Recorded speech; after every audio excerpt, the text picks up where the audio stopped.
بسم اللہ الرحمن الرحیم۔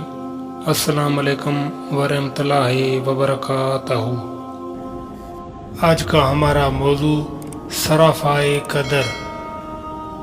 حضور سیدنا غوث اعظم رحمۃ اللہ علیہ کی عادت کریمہ تھی کہ اپنے مصلح کے نیچے جو کچھ غیب سے آتا اس کو ہاتھ نہ لگاتے، بلکہ خدام کو کہتے کہ وہ ضرورت کے مطابق مصلح کے نیچے ہاتھ ڈال کر پیسے نکال لیں۔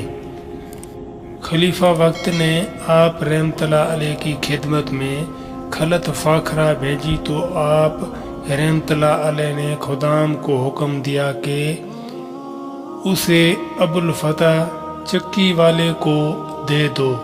آپ رحمۃ اللہ علیہ کے خادم حضرت شیخ عبداللطیف بن شیخ ابی نجات رحمۃ اللہ علیہ فرماتے ہیں کہ ایک مرتبہ آپ رحمۃ اللہ علیہ کے ذمہ قرض واجب علادہ ہو گیا۔ اس دوران ایک شخص آیا جسے میں نے پہلے کبھی نہ دیکھا تھا۔ وہ شخص بغیر کسی اجازت کے آپ رحمۃ اللہ علیہ کے سامنے بیٹھ گیا اور طویل گفتگو فرماتا رہا۔ پھر اس نے کچھ سونا نکالا اور آپ رحمۃ اللہ علیہ کو دے کر غائب ہو گیا۔